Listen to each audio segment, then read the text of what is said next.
మారుతున్న కాలాన్ని బట్టి, మారుతున్న పరిస్థితులకు అనుగుణంగా మనం కూడా మారుదాం.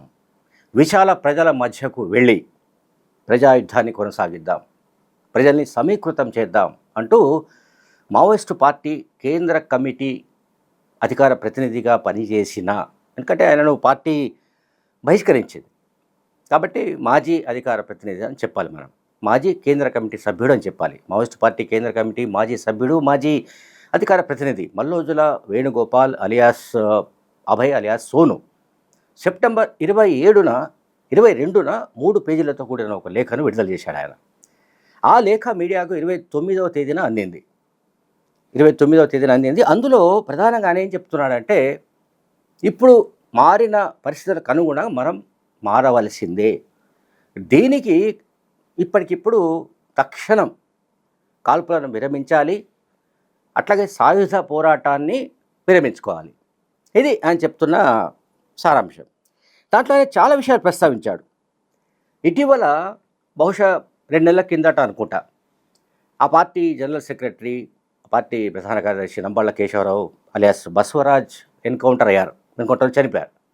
ఆయన చనిపోవడానికి ముందు కూడా ఈ సాయుధ పోరాటం తాత్కాలిక విరమణ గురించిన చర్చ జరిగిందని, దానికి ఆయన కూడా సిద్ధంగా ఉన్నాడని, అయితే ఆ మేరకు అంటే కామ్రేడ్ బసవరాజు పార్టీ ఆయుధాలు విడిచిపెట్టడానికి సానుకూలంగా ఆయన ఆలోచించారని, అయితే ఆయన తన ప్రాణాలు మాత్రమే కాపాడుకోవడానికి అటువంటి అభిప్రాయాన్ని వ్యక్తం చేయలేదని, ఓవరాల్గా భారతదేశంలో ఉన్న పరిస్థితిని అంచనా వేసిన తర్వాతే బసవరాజు అటువంటి కంక్లూజన్కి వచ్చారని కూడా వేణు చెప్తున్నాడు.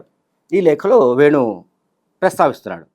అట్లాగే ఏం చెప్తున్నాడు, గతంలో చర్చలకు సంబంధించిన విషయాన్ని కూడా చెప్పాడు. గతంలో తెలంగాణలో జరిగిన, అంటే ఉమ్మడి ఆంధ్రప్రదేశ్లో జరిగిన చర్చల ప్రస్తావన కూడా ఇక్కడ ఒక సందర్భంగా ఆయన చెప్పాడు.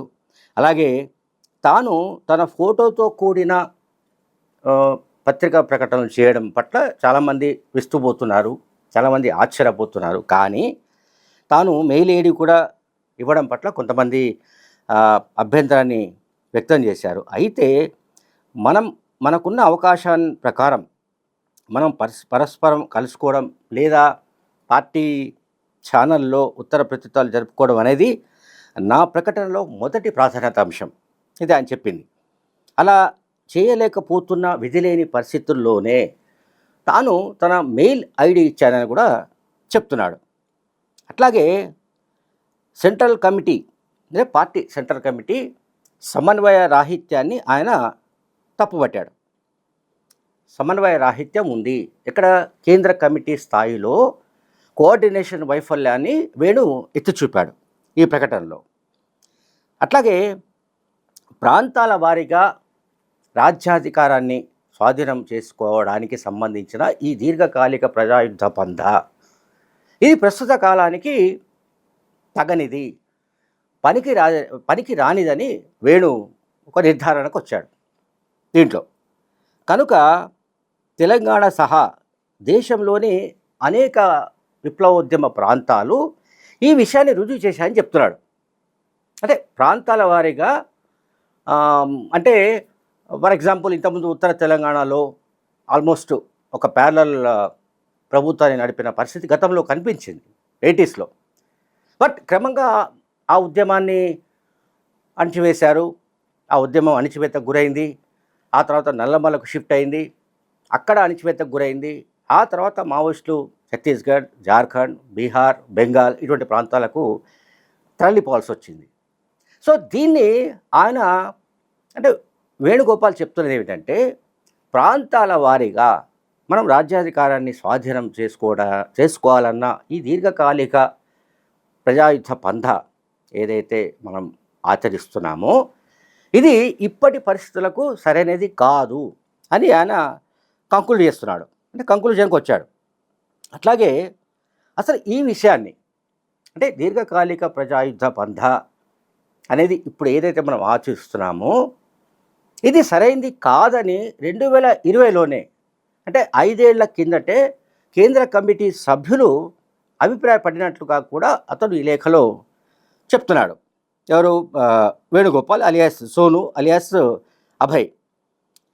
2 దశాబ్దాలకు పైగా మనం తెలంగాణ భూభాగంలోకి విప్లవోద్యమ కృషి చేయలేకపోతున్నాము. సో, తెలంగాణ అనేది వాళ్ళకొక బేస్‌గా ఉండేది గతంలో. నేను ఇంతకుముందు చెప్పినట్లే. తర్వాత ఇప్పుడు వేణు చెప్తున్న దాని ప్రకారం అంటే 2 దశాబ్దాలుగా అంటే దాదాపు 20 ఏళ్లుగా మళ్ళీ మనం తెలంగాణ భూభాగంలోకి వెళ్ళలేకపోతున్నాము. దీనికి కారణం సరే మనందరికీ తెలుసు. పోలీసుల సర్వేలెన్స్ కావచ్చు, సాయుధ బలగాల నిఘా కావచ్చు, వగైరా వగైరా అంశాలతో. అందువల్ల మనము రక్త తర్పణం చేసి అంటే తెలంగాణలో రక్త తర్పణం చేసి దండకారణ్య వైపుకు వెనుతిరుగుతున్నాం. ఓకే. అంటే ఉత్తర తెలంగాణ నుంచి దండకారణ్య వైపుకు వెళ్ళామని ఆయన చెప్పాడు. ఆ తర్వాత ఇంకా చాలా విషయాలు మాట్లాడాడు. నా ప్రకటన పైన మేధావులు కానీ, బుద్ధిజీవులు, అట్లాగే ప్రజాస్వామికవాదులు, విప్లవ శ్రేయోభిలాషులు, ఇతరత్ర వ్యక్తులు చాలామంది చాలా రకాలుగా నా పత్రికా ప్రకటనలను విశ్లేషించారు. దానిపై రకరకాల అంచనాలకు వచ్చారు.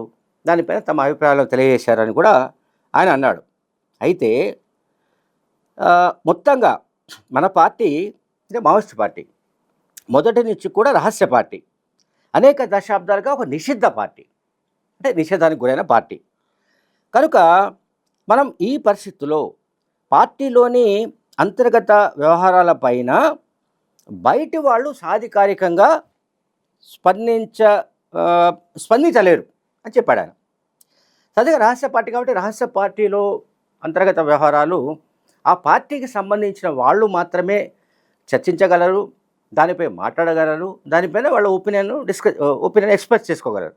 బట్ ఆ పార్టీ కార్యకలాపాలకు సంబంధించి బయట నుంచి సాధికారికంగా మాట్లాడే పరిస్థితి లేదు. దాన్ని ఆయన ఒప్పుకున్నాడు, వేణుగోపాల్ ఒప్పుకున్నాడు.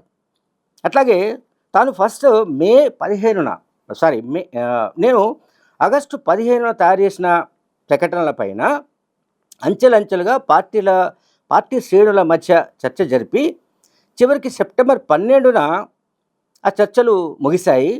అందులో ఎటువంటి మార్పులు చేయకుండానే ఆ పత్రికా ప్రకటన విడుదల చేయడం వల్ల తేదీ విషయంలో కొంతమంది కొంత అనుమానాలు వ్యక్తం చేశారు అని అన్నాడు ఆయన. ఇది దురదృష్టవశాత్తు జరిగిన సమన్వయ లోపమని కూడా ఒప్పుకున్నాడు.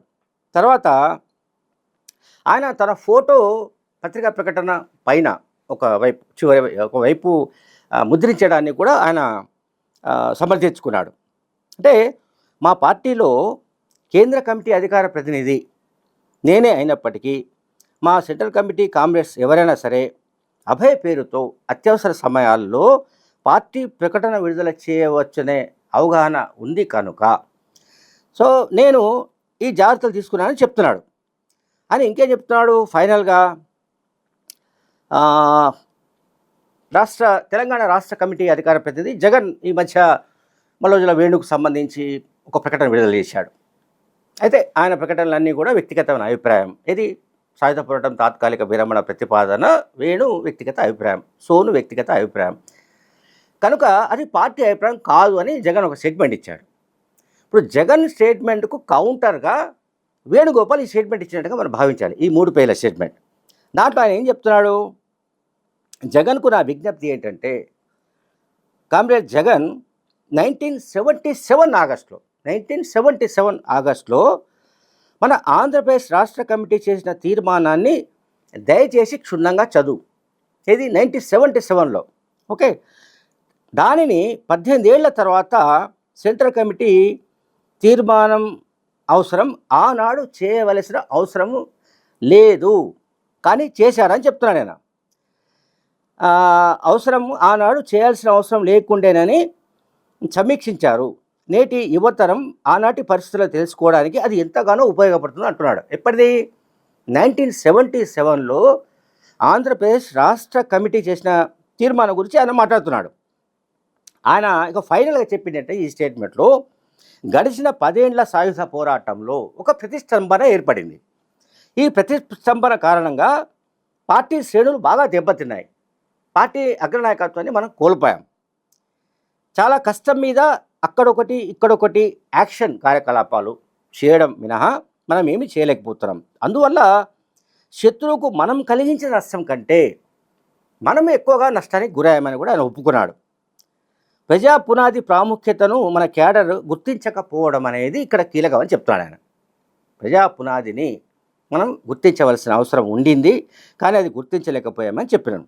అంటే ప్రజలతో సంబంధాలు కనుక ఒకవేళ కనెక్టివిటీ కొనసాగి ఉంటే, ప్రజలతో సంబంధాలు ఉండి ఉంటే, ఒకసారి దెబ్బతిన్న ప్రాంతంలో అతి దీర్ఘకాలంగా సంబంధాలు నెలకొనకపోవడం జరగదు.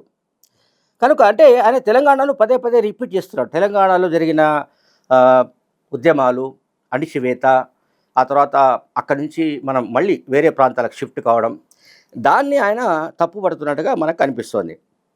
ఎనీహౌ ఈ స్టేట్మెంట్లో మనకు ఓవరాల్గా అర్థమవుతుంది ఏంటంటే, ఇప్పుడు మల్లోజుల వేణు గడిచిన కొద్ది రోజులుగా ఎక్కడున్నాడో ఎవరికి తెలియదు. సెంట్రల్ కమిటీతో సంబంధాలు ఉన్నాడో లేదో కూడా తెలియదు. లేదా చాలా మీడియా కథనాల ప్రకారం ఆయన పోలీసుల అదుపులో ఉన్నాడా లేదా అనేది తెలియదు. ఆయనతో పాటు దాదాపు 30 నుంచి 40 మంది పార్టీకి సంబంధించిన నాయకులు, లేకపోతే ఇతర స్థాయిలో ఉన్నవాళ్ళు మొత్తం మీద ఆయనతో పాటు ఉన్నట్లుగా మనకు తెలుస్తోంది. Thank you very much.